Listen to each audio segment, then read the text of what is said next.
Il est devenu d'usage courant depuis bientôt une dizaine d'années que chaque été, l'Algérie envoie en France des centaines et des centaines d'écoliers appartenant aux classes laborieuses, européens et musulmans mêlés, pour leur donner des vacances.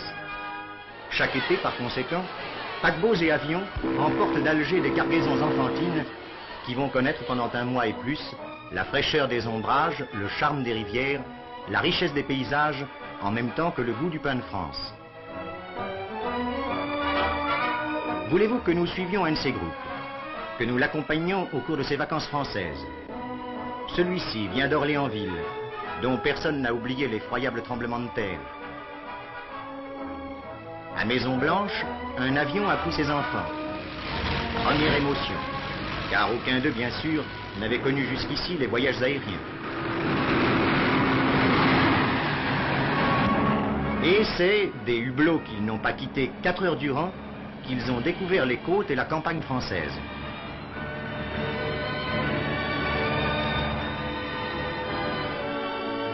Et puis on est arrivé. Dans cette campagne du Morvan, où si le ciel de Saint-Honoré-les-Bains n'est pas toujours bleu, les forêts et les fontaines composent une atmosphère de fraîcheur légère, presque totalement inconnue en Algérie. Et l'on a découvert entre de larges frondaisons le château des Myosotis, qui sera l'asile et l'abri.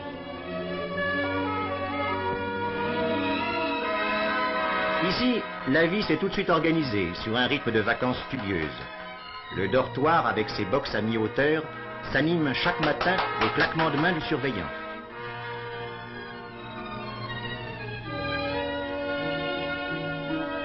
Il fait beau, il fait doux, il fait frais, et c'est dans la joie du réveil la grande ruée vers les lavabos.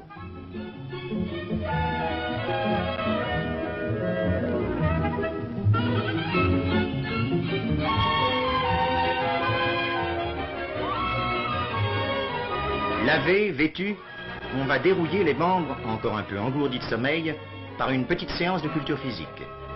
Et la journée va, au fil des heures, apporter à chacun sa ration de travaux, de distractions, de devoirs légers et de joies nouvelles. Classe de vacances, où l'on reprend pour quelques heures la formation interrompue, sous les regards d'une institutrice qui ne sait faire les gros yeux sans réprimer un sourire.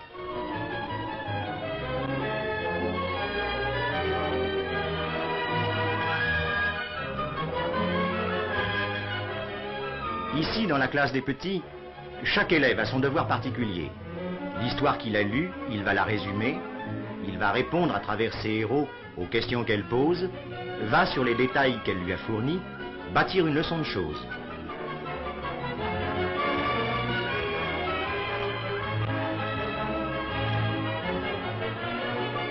Plus loin, dans la classe des grands, on prend pour base la dernière excursion. Qu'a-t-on vu au cours de ce voyage qui les a promenés des châteaux de la Loire aux campagnes et aux vignobles du Berry? Qu'a-t-on rencontré? Quels événements racontaient les vieilles pierres de Chambord? Et quelles ressources industrielles a-t-on vu mises en œuvre?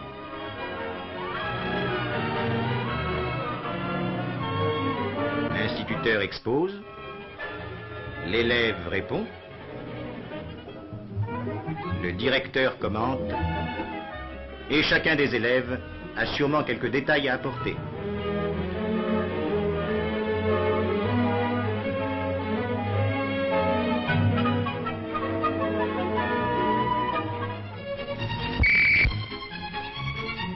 Les classes n'occuperont pas la matinée entière. Le beau soleil et le vent des collines, plus que la cloche ou le sifflet, sonnent pour ces jeunes êtres assoiffés de mouvement l'heure des jeux. Sur le terrain municipal, 2 équipes vont s'affronter au cours de matchs dont chaque belle passe est marquée par les applaudissements de vrais connaisseurs.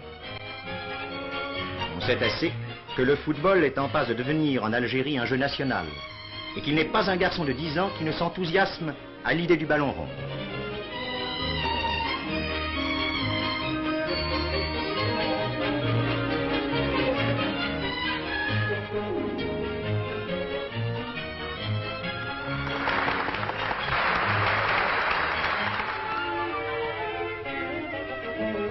C'est donc nanti d'un bel appétit qu'on reviendra au centre dont la cuisine rougeoie depuis le matin.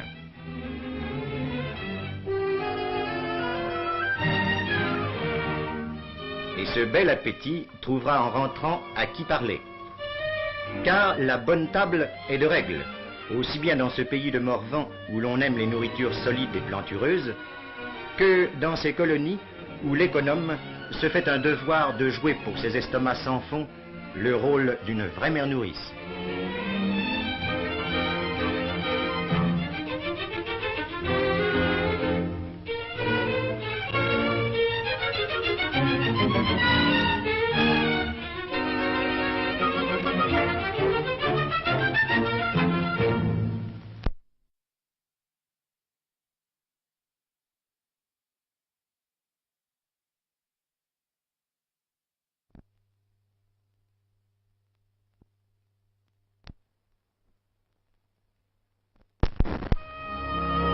L'après-midi, après une bonne sieste, sonne l'heure de la promenade.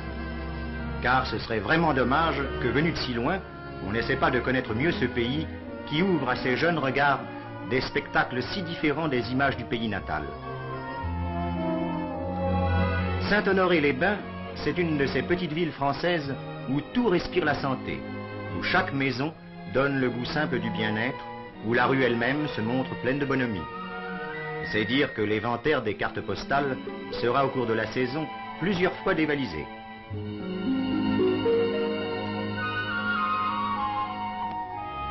Certains jours, les jours de calme et de repos, on va faire un tour au parc. L'établissement thermal de Saint-Honoré offre en effet ses vastes pelouses aux jeux tranquilles. Ce sont alors en petits cercles des heures de lecture, de conversation, de récits. Tout cela meublera l'esprit de nos jeunes amis.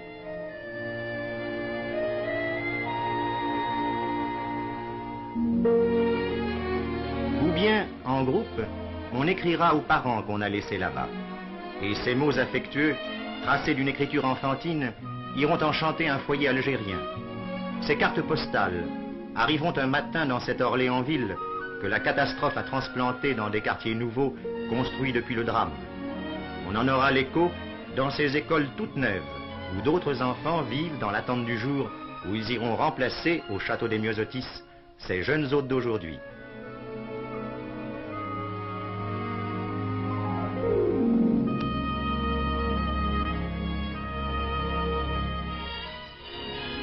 D'autres jours, le plus souvent, ils partiront à l'aventure. Oh, une aventure bien réglée, mais une aventure quand même, pour ces jeunes esprits qui découvrent soudain une France, un paysage, un climat, des hameaux, des visages, des coutumes, des méthodes qu'ils ne connaissaient pas, si différents souvent des choses qui leur étaient habituelles.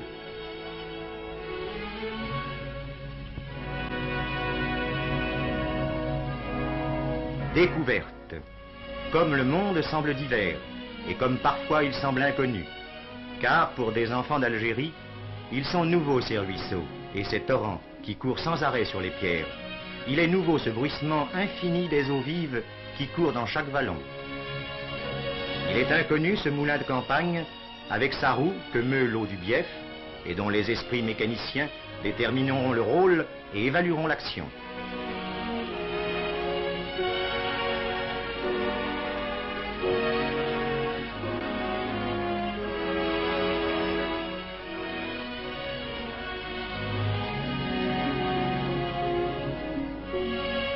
Il est nouveau ce paysan qui fauche son pré, comme elle est nouvelle cette prairie d'herbe drue, car un pré est un pré, et un faucheur est un faucheur, mais sous un ciel nouveau, comme il se montre différent.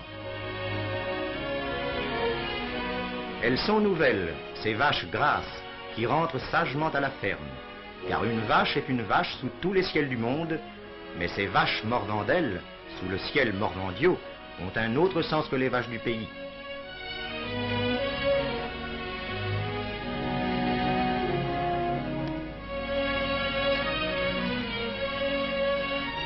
Et comme il a du goût, le lait cru qu'on voit traire et dont la fermière offre en souriant un bol aux jeunes curieux.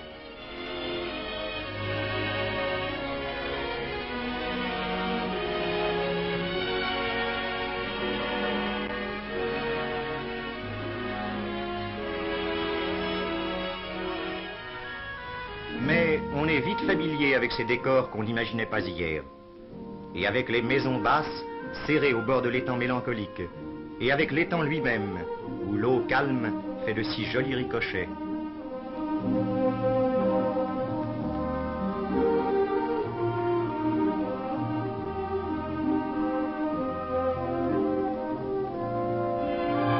Tout est sujet à découverte. Connaissait-on hier forêt si belle, si haute frondaison, si profond feuillage? Et dans cette forêt, tous ces habitants silencieux qui mènent dans l'ombre leur vie paisible, petits hérissons de la forêt française, vous voici devenus pour ces enfants d'Algérie un thème d'observation et un prétexte à piqûre. Et ces clairières, où le soleil joue avec l'ombre, et qui semble s'ouvrir soudain sous les pas comme un cirque de jeu.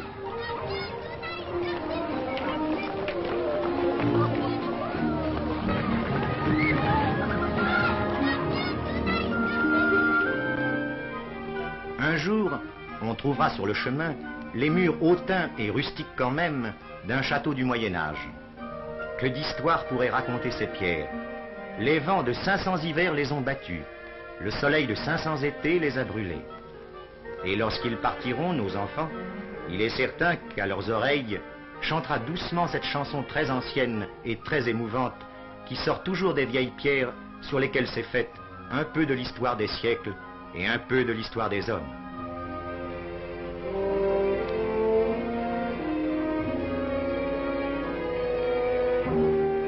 L'histoire, la grande histoire, on sera allé la rencontrer à Versailles, dans ce palais dont la renommée a fait le tour du monde depuis que Louis XIV imagina de construire un palais à la taille d'un rêve.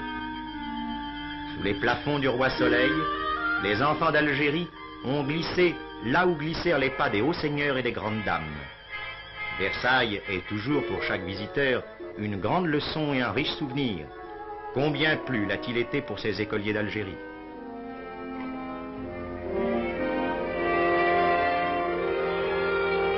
Et c'est très bien sans doute que le séjour enfance de ces enfants se soit clos sur cette vision solennelle d'un palais qui n'a pas d'égal au monde et qui reste comme un moment essentiel de l'histoire de l'esprit humain.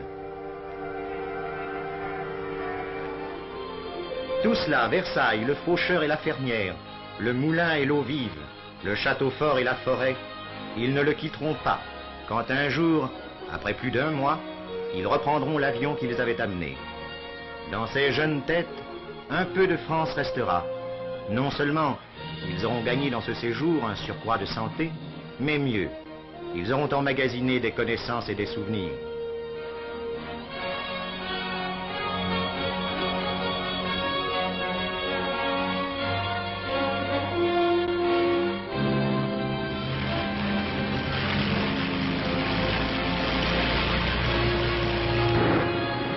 Ces vacances auront maintenant une place à part dans leur mémoire. Et ils en garderont pour toujours un air de France.